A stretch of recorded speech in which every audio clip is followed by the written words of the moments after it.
ಹೆಚ್ಚು ಜನಸಾಂದ್ರತೆ ಹಾಗೂ ನಗರೀಕರಣಗೊಂಡ ಭೂಖಂಡಗಳಲ್ಲಿ ಯುರೋಪ್ ಒಂದಾಗಿದೆ. ಇದು ಪ್ರಪಂಚದ 6ನೇ ಸ್ಥಾನದಲ್ಲಿದೆ. ಇದು ಅನೇಕ ದೊಡ್ಡ ಹಾಗೂ ಸಣ್ಣ ದೇಶಗಳನ್ನು ಹೊಂದಿದ್ದು ಅದರ ಸಂಖ್ಯೆ 56 ಆಗಿದೆ. ಉದಾಹರಣೆಗೆ Germany, France, Spain, Portugal, Italy, Sicily, Greece, Bulgaria, Romania, Hungary, Austria, Slovakia, Russia, Sweden ಮುಂತಾದವು. ಇದು ಪ್ರಪಂಚದ 2ನೇ ಚಿಕ್ಕ ಖಂಡ. ಇದರ ಒಟ್ಟು ವಿಸ್ತೀರ್ಣ 10.4 ಮಿಲಿಯನ್ ಚದರ ಕಿಲೋಮೀಟರ್ಗಳು. ಯುರೋಪ್ ಏಷ್ಯಾ ಖಂಡದ ಪರ್ಯಾಯ ದ್ವೀಪವಾಗಿದೆ.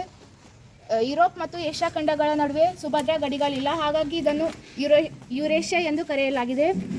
ವಾಸ್ತವವಾಗಿ ಏಷ್ಯನ್ ಭೂರಾಶಿಯಲ್ಲಿ ಯುರೋಪ್ ಖಂಡವು ಒಂದು ದೊಡ್ಡ ಪರ್ಯಾಯ ದ್ವೀಪವಾಗಿದೆ. ಯುರೋಪ್ ಖಂಡವು ಹಲವು ಪರ್ಯಾಯ ದ್ವೀಪಗಳನ್ನು ಹೊಂದಿದ್ದು ಉದಾಹರಣೆಗೆ ಸ್ಕ್ಯಾಂಡಿನೇವಿಯಾ, ಐಬೀರಿಯಾ, ಜೆಟ್ಲ್ಯಾಂಡ್, ಬಾಲ್ಕನ್ ಮೊದಲಾದವು.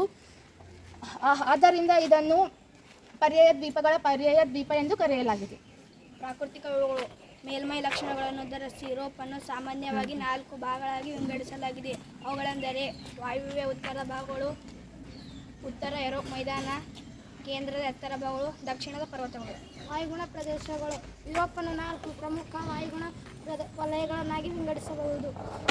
ವಾಯುವ್ಯ ಯುರೋಪಿನ ಸಾಗರೀಯ ವಾಯುಗುಣ ಪ್ರದೇಶ, ಖಂಡಾಂತರ ವಾಯುಗುಣ ಪ್ರದೇಶ, ಮೆಡಿಟರೇನಿಯಾ ವಾಯುಗುಣ ಪ್ರದೇಶ, ಪರ್ವತ ವಾಯುಗುಣ ಪ್ರದೇಶ. ಸ್ವಾಭಾವಿಕ ಸಸ್ಯವರ್ಗಗಳು ಖಂಡಾಂತರ ಸಸ್ಯವರ್ಗ, ಟೈಗರಣ್ಯ ಮಿಶ್ರಕಾಡುಗಳು, ಮೆಡಿಟರೇನಿಯನ್ ಸಸ್ಯವರ್ಗ, ಮೆಡಿಟರೇನಿಯನ್ ಸಸ್ಯವರ್ಗ, ಹುಲ್ಲುಗಾವಲು, ಅಲೆಪೈನ್ ಸಸ್ಯವರ್ಗ.